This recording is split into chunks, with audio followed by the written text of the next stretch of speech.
Hi, and welcome back to another episode of Sibylline's Insight podcast. My name is Claire Brady, Principal North America Analyst, and today I am joined with my fellow members of the Americas Desk, Alexander Marciniak, Latin America Intelligence Analyst, and Azul Hidalgo Sola, Associate North America Analyst. And today we are going to be breaking down quite the broad topic of Trump's economic approach to the Americas, and all the developments that we've seen lately in that realm. So to start us off, we're going to start domestically in the U.S. in Trump's and the Republican Party's One Big Beautiful Bill Act, which was passed recently on July 4th. Now, this bill covered tax cuts, spending reforms, spending on immigration and defense, but a little known line in the bill is actually about remittances. So the legislation introduced a 1% tax on remittances, which means money transferred from individuals inside the U.S. abroad. And this marks the first time the U.S. has introduced any such tax. And this is so important to the Americas region because remittances are a very well-known and direct link between migration and development. And oftentimes families across the Latin America region rely very heavily on money sent from abroad. And remittances often make up a significant portion of the Latin America economy. So to dive a little bit deeper into this, I'm first going to turn it to Azul and ask, what does this actually mean for migrants inside the U.S.? And beyond that, will it actually impact migration flows? Is this a deterrent for migration? Certainly, yeah, and I think to put into place, kind of into context, the 1% there, because it seems like a very small number, but actually, this remittance tax is targeting a relatively small tax base while significantly increasing compliance burdens for groups of unauthorized immigrants within the United States. So even a small 1% tax has outsized, practical and symbolic effects, especially when embedded into the broader anti-immigration agenda that the Trump administration has been putting forth in the last couple of months. And it imposes, real costs on immigrants senders and recipients, increasing the likelihood of informal transfers and risks damaging kind of regional stability and cooperation, all for a very modest revenue stream, really. And so why do it in the first place? I think here, leverage comes to mind. And this is, likely another negotiation tool for the acceptance of, for example, more deportation flights or tariffs or other concessions, as has been kind of the theme throughout the administration and immigration policy thus far.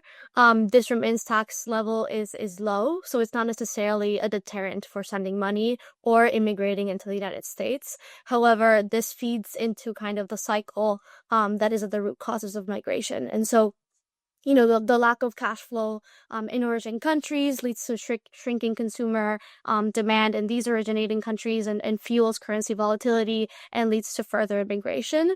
Of course, it's a very kind of reductionist perspective of what's leading to migration into the United States. But what I'm trying to get at here is that these tensions with the region and this will eventually kind of hurt this cooperation, which will remain kind of, elevating tensions in the longer term and be exacerbated by policies and taxes and tariffs, as well as, for example, cuts to U.S. aid.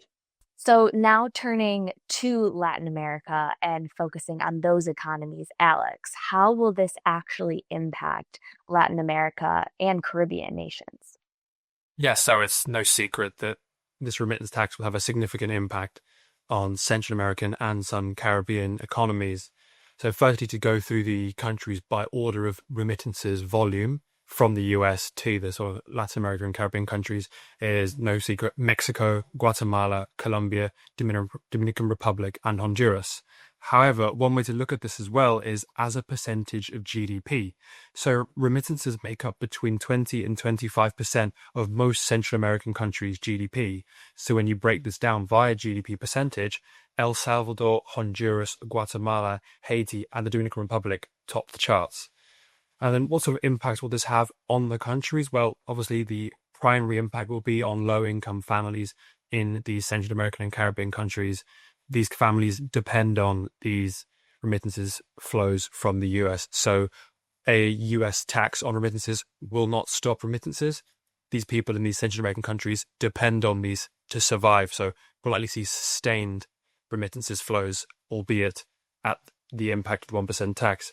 The secondary implications will obviously decrease revenues for the government. So there'll be less money circulating in the economies, less revenues for the government, and this will have tertiary impacts on, say, public services, government spending, and the rest. So there is significant and wide-ranging impacts of this remittance tax across Central America and the Caribbean. So I guess turning back to Azul, we focused a bit on the wider economies and these families, but what about the private sector? Are there any impacts that this tax could have on banks, financial institutions, or just any other unintended consequences this tax could have? Yeah, certainly. I think, what is key here is that this tax is not going to stop the flow of remittances through borders. It's actually going to kind of incentivize these unauthorized immigrant groups to go through informal channels to give these remittances to their originating countries. And I think, as individuals and migrants seek to avoid the additional tax burden and circumvent kind of formal channels due to maybe data collection requirements that will increase that expose migrants that are vulnerable to deportation, for example. In addition to senders and receivers, the impact will be felt by banks and fintech platforms on which remittances are usually sent. Each of these entities will face additional compliance burdens, and companies could face financial losses resulting from reduced remittance flows. I think also some places or some areas to keep an eye on in terms of informal or non-traditional channels is looking at regulation and laws related to cryptocurrency and how that's going to become more popular for remittances, as well as, not only illicit cash flows through borders, but sending high-value items across borders, how those are going to be taxed or tariffed, and what effect that is going to have on overall kind of operations at the border. Great. So we know legislation by Congress is one way that the Trump administration and the Republican Party is pushing the U.S.'s foreign policy goals on immigration across the Americas region. But the tool the Trump administration has most often used and what makes the most headlines is tariffs. So, Alex, I'm wondering if you could take me through the latest threats to Brazil and what has Brazil's response to the U.S. been? Sure, it's a great question. So on the 9th of July, the Trump administration threatened 50% blanket tariffs on Brazilian goods. This is up from the 10% tariff already levied on Brazil. In his letter to President Lula da Silva, Trump cited the witch hunt against former President Jair Bolsonaro, who's currently on trial in Brazil for allegedly plotting a coup against Lula. Also, Trump alleges that US-based social media platforms in Brazil are facing censorship, particularly from the Supreme Court, which has a very assertive policy towards social media regulation. And then, as we record this podcast on the 16th of July, yesterday, the US announced a trade investigation into Brazil, examining perceived unfair treatment of US-based financial institutions and US interests. So this is sort of laying the groundwork for a tariff imposition on the basis of national security interests and the protection of domestic industry, as well as Trump's reasoning for the witch hunt against Bolsonaro and the perceived censorship of US companies. This comes alongside a 10% tariff threat against BRICS and allied countries, given this perception in the US administration that BRICS is an anti-American group.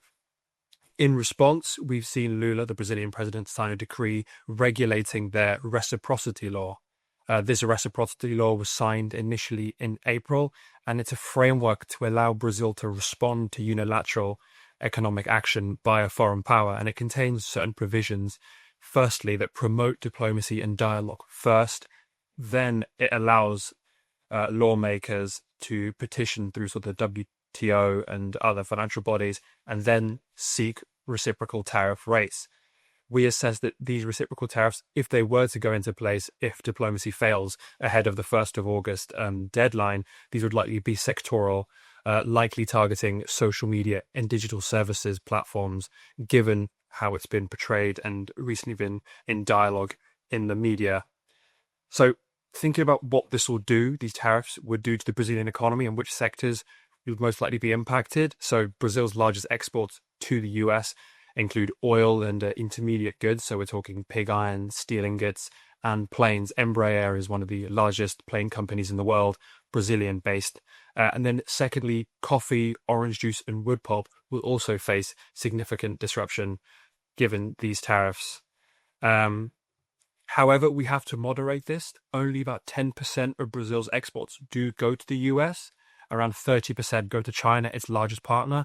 So in comparison to countries like Mexico, which heavily depend on the US and its exports therein, Brazil will face largely mitigated impacts, although still significant nonetheless. So I want to stick with you, Alex, for a second and pivot to Mexico, which is the US's largest trading partner. We know the US and Mexico have been engaged in a long-running saga now concerning tariffs. But what is actually the latest coming out of the White House, and what is Mexican President Claudia Sheinbaum currently responding with? Sure. So the latest development that we've seen come out of the White House is a 30% tariff on non-US Mexico-Canada agreement compliant goods. This tariff won't stack on existing tariffs. And these come amid claims by the Trump administration that Mexico City isn't doing enough to combat fentanyl trafficking and organized crime. Well, how has Sheinbaum responded to this? That's a really good question. She's responded slightly more forcefully than she has previously. Traditionally, since Trump's inauguration and even beforehand, Sheinbaum has taken this very conciliatory rhetoric and almost an appeasement tone, as I sort of mentioned earlier. Tariffs from the US onto Mexico would cause significant disruption, both for the Mexican economy, for Mexicans, but also nearshoring businesses from the US. So she's very keen to avert this, if at all possible. But this recent escalation in rhetoric points to a slight shift in policy. What Sheinbaum said is that in addition to Mexico doing its own crackdowns on organized crime and fentanyl trafficking, the US also has a part to play, particularly when it comes to decreasing the flow of weapons from the US to Mexican organized crime groups. Somewhere about 75% of firearms used by these organized crime groups do come from the US.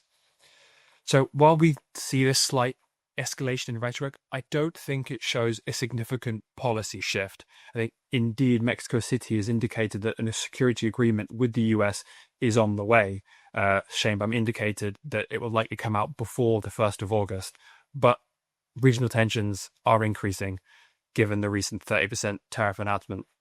What will we likely see in Mexico in the coming weeks? I think increase in security operations, particularly in key organized crime states such as Sinaloa, but also border states like Baja California, Sonora, Chihuahua. These sort of areas will see increasing deployments, perhaps, of the National Guard, but also increasing fentanyl lab clearances. These will be particularly salient issues to discuss in the coming months, particularly given the USMCA review, which is scheduled for 2026, but will likely begin talks later this year. Well, I think that transitions us perfectly into talking about Canada, as any discussion of the US and Mexico is really incomplete without mentioning, the third member of the group, which is Canada. Azul, could you take us through what Trump has said about Canada recently? Because he does seem to have similar issues with Canada as he does with Mexico. And what exactly has Trump told Prime Minister Mark Carney as of late? Yeah, certainly. I think, very similarly to what Alex was just saying about Mexico and the letter, President Donald Trump did send a letter to Prime Minister Mark Carney on July 10th, kind of threatening an increase of a tariff, so a 35% tariff on non-USMCA compliant goods starting on August 1st. This would be a 10% increase from what was previously threatened in April, and also very, notably is higher than the demands that are being made of Mexico in terms of the percentage of the tariff. And so here, kind of the what Trump outlined as the reasons or the rationale rationale behind the increase was threefold. One of them was the trade deficit with Canada, the second was fentanyl trafficking, and the third was tariff and non-tariff barriers that are imposed from Canada to U.S. exports. And, more specifically, kind of different grievances that the Trump administration has over dairy products going into Canada. And so, it's important here to point out the context that this is coming from. So the Canadian government has already allocated resource and passed or is either working on legislation in Parliament currently related to border security, as well as increasing scrutiny on border crossings overall. So it is unlikely that Canada will be able to address kind of, for example, fentanyl further in the near term, especially because, as of U.S., the latest data from U.S. Border Patrol kind of agents and enforcement kind of operations, only around 0.1% of fentanyl seizures are coming from the northern border. And so, that's likely kind of a pretext for tariff imposition, as well as kind of Canada has already conceded, for example, on digital service taxes that were rolled back in order to prevent this imposition. And so this kind of compounded interest that the U.S. has on Canada is, this letter actually signals that they are building a legal context for national security and for protecting domestic industry within the U.S., especially, pointing out the dairy industry, which is actually, reports from prior to the Trump administration show that the U.S. wasn't really meeting or exceeding the quota before it was imposed anyways. And so, there's that aspect to it, as well as kind of a political reason behind it, which is kind of testing not only Canadian sovereignty, but also the strength that the Canadian negotiation team has prior to USMCA renewal discussions. I think, something also interesting about this is Carney's reaction to the letter. And I think, the Canada did have retaliatory measures in place to come into effect the 21st of July, which was the original end date for negotiations, and those got extended until August 1st. And I think that kind of shows the vulnerability that Canada has at this point in terms of socioeconomic health risks and in different supply chain, kind of North American supply chains, not only with U.S., but with Mexico as well. Only approximately 40% of Canadian goods to the U.S. are USMCA compliant, and so there are likely going to be kind of big hits across sectors within Canada. Yeah, it's really interesting because it does seem that Sheinbaum and Carney are taking somewhat of a similar approach to Trump in just trying to appease him and protect their own domestic economies as best they can. Because as we know, the economies of the U.S., Mexico, and Canada are very, very entrenched. So we've talked about Brazil, Mexico, and we just touched on Canada. But I want to widen our lens a little bit and ask Alex, are there any other countries in the region that seem to be on Trump's radar that we might see some movement on in the next weeks or even months? Yeah, it's a great question. So I think the number one country in the Americas that we've not already mentioned is definitely Colombia. For those unaware, Colombia's president, Gustavo Petro, is a left-wing president who has come a loggerheads with Trump in recent months. So they've had numerous scraps since Trump's inauguration in January. So the first scrap was around Colombia saying it wouldn't accept deportation flights at the start of Trump's administration. And then there's been recent issues with regards to an alleged coup plot by one of Petro's former foreign ministers, in which Petro insinuated in the aftermath that the US Trump administration was involved. The Petro administration backtracked on both of these, but during these crises, there were tariff threats. Trump threatened to impose tariffs right after the deportation flights incident. So this is clearly on Trump's radar. And I think we have to look forward as well. So later in the year, we will see the Trump administration rule on whether to decertify Colombia as a partner in combating drug trafficking. If we see this decertification, that will cause significant impacts, particularly for the security forces in Colombia, in how they combat organized crime. So this is definitely on Trump's radar. And as we've seen justifications against the Lula administration in Brazil based on their treatment of Bolsonaro and social media companies. given that Colombia and Petro is ideologically opposed to the Trump administration, this is highly likely something that the Trump administration is considering in terms of what sort of impacts this would have on economies and companies. Colombia's main exports to the US include crude petroleum, gold, cut flowers, but then also coffee. I think coffee will be a key product to watch in the coming months. Talking about other products, I think something else on Trump's radar is clearly copper. We recently saw 50% tariffs on copper. This will have outsized impacts on Chile, but also Argentina as well.